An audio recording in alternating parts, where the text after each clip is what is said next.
আজকের এই বিশেষ তথ্য বিশ্লেষণে সবাইকে স্বাগত। তো আজ আমরা এমন একটা অত্যন্ত গুরুত্বপূর্ণ মেডিকেল ডকুমেন্ট নিয়ে কথা বলতে যাচ্ছি, যা বাস্তব জীবনে আসলে অনেকের জন্যই বেশ বড় একটা উদ্বেগের কারণ হতে পারে। চলুন একদম সরাসরি মূল বিষয়ে ঢুকে পড়া যাক। আমাদের আজকের আলোচনার বিষয় জরুরি গর্ভনিরোধক ব্যবহারের পর বিলম্বিত ঋতুস্রাব পরিচালনা। বেশ সংবেদনশীল একটা ব্যাপার, তাই না? একদমই তাই। চিকিৎসা বিজ্ঞানের দৃষ্টিকোণ থেকেও এটা ভীষণ গুরুত্বপূর্ণ। এই শিরোনামটা দেখে কিন্তু আমরা খুব সহজে বুঝতে পারছি যে মূল নথিটা মূলত একটা নির্দিষ্ট শারীরিক অবস্থার ব্যবস্থাপনা আর সেই সম্পর্কিত কিছু এমার্জেন্সি বা জরুরি গাইডলাইন নিয়ে তৈরি। তো একদম শান্ত, বস্তুনিষ্ঠ আর পুরোপুরি তথ্য নির্ভর একটা জায়গা থেকে আজ আমরা এই নথির পেছনের পুরো বিষয়টা বোঝার চেষ্টা করব। মূল সোর্স থেকে নেয়া এই উদ্ধৃতিটিতে খুব স্পষ্ট করে লেখা, সেক্স আনওয়ান্টেড 72 খাওয়ার পর পিরিয়ড দেরি হলে কি করবেন। একটু খেয়াল করলেই বুঝবো এটা কিন্তু স্রেফ সাধারণ কোনো বাক্য নয়, বরং একদম রিয়েল লাইফ একটা মেডিকেল জিজ্ঞাসা। সাধারণত কোনো মেডিকেল গাইডলাইনে যখন এমন সরাসরি প্রশ্ন থাকে, তার মানেই হলো এটা মানুষের দৈনন্দিন জীবনের ভীষণ গুরুত্বপূর্ণ একটা চিন্তার বিষয়। এই একটা মাত্র লাইন থেকেই আসলে বোঝা যায় আমাদের সঠিক সময়ে সঠিক স্বাস্থ্যগত তথ্যের কতটা প্রয়োজন। বলতে পারেন ঠিক এখান থেকেই প্রকৃত সমাধান খোঁজার কাজটা শুরু হচ্ছে। এবার আসি আমাদের প্রথম পর্বে, মূল অনুসন্ধান, পাঠ্যটির বিশ্লেষণ। তো চলুন এই টেক্সটের আসল গঠন আর এর পেছনে প্রেক্ষাপটটা একটু ভেঙে বোঝার চেষ্টা করা যাক। এখানে কিন্তু একটা খুব সরাসরি কার্যকারণ সম্পর্ক তুলে ধরা হয়েছে। একদিকে আছে জরুরি গর্ভনিরোধকের ব্যবহার, আর অন্যদিকে এর একটা সম্ভাব্য ফলাফল বা সাইড এফেক্ট হিসেবে বিলম্বিত ঋতুস্রাব। মূল নথির শিরোনামটা এই দুটো জিনিসের মধ্যে একদম পরিষ্কার আর লজিক্যাল একটা ব্রিজ তৈরি করেছে। মানে ব্যাপারটা হলো, একটা নির্দিষ্ট কাজ করলে তার ফলাফল হিসেবে আর একটা নির্দিষ্ট পরিস্থিতি তৈরি হওয়ার যে সম্ভাবনা থাকে, সেটাকেই এখানে ডিরেক্টলি কানেক্ট করা হয়েছে।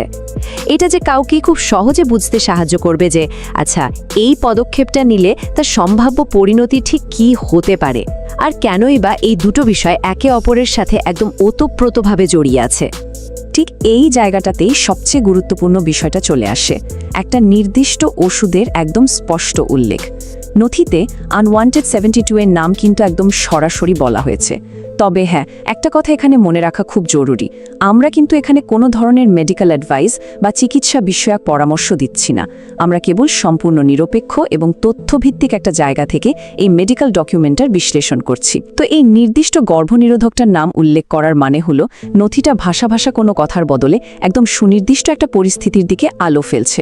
অর্থাৎ সোর্স ডকুমেন্টটা কোনো অস্পষ্ট বা জেনেরিক তথ্য দেওয়ার জন্য নয়, বরং একদম পয়েন্ট টু পয়েন্ট সুনির্দিষ্ট প্রশ্নের সুনির্দিষ্ট উত্তর দেওয়ার জন্যই তৈরি করা হয়েছে। আর এই পুরো ব্যাপারটা একদম পূর্ণতা পায় এই মূল প্রশ্নটিতে এসে, আনওয়ান্টেড 72 গ্রহণের পর পিরিয়ড বা ঋতুস্রাব বিলম্বিত হলে করণীয় কি। এটাই হলো আমাদের আজকের বিশ্লেষণের একদম চূড়ান্ত বিন্দু বা ক্লাইম্যাক্স। মূল চিকিৎসা নথিটা কিন্তু তৈরি হয়েছে এই সেন্ট্রাল বা কেন্দ্রীয় সমস্যার একটা সমাধান দেওয়ার জন্য।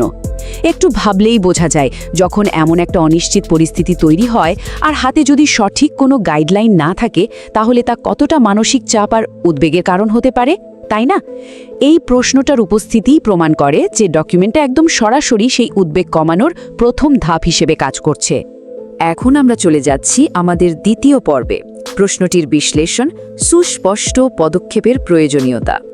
লক্ষ্য করলে দেখবেন নথিতে এই নির্দিষ্ট প্রশ্নটিকে 6 নম্বর পয়েন্ট হিসেবে মার্ক করা হয়েছে। এ সংখ্যাটা কিন্তু এমনি এমনি দেওয়া হয়নি, এর একটা বেশ তাৎপর্যপূর্ণ অর্থ আছে। এটা প্রমাণ করে যে প্রশ্নটা আকাশ থেকে পড়া বিচ্ছিন্ন কোনো বিষয় নয়, বরং এটা একটা অনেক বড় নির্দেশনামূলক কাঠামোর অংশ।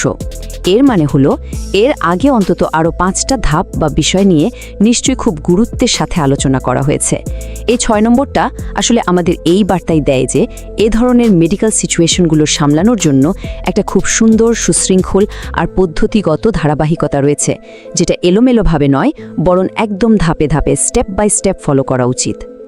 সবশেষে এই পুরো বিষয়টা আমাদের একটা বেশ গভীর ভাবনার জায়গায় নিয়ে দাঁড় করায়।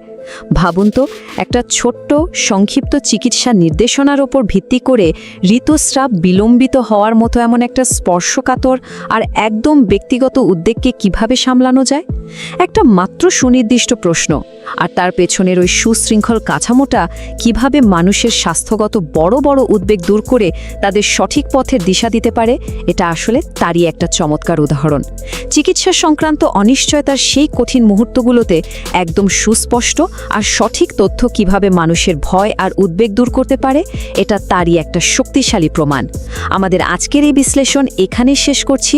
আশা করি এই তথ্যগুলো আমাদের সবার জন্যই সচেতনতা তৈরিতে বেশ কাজে লাগবে।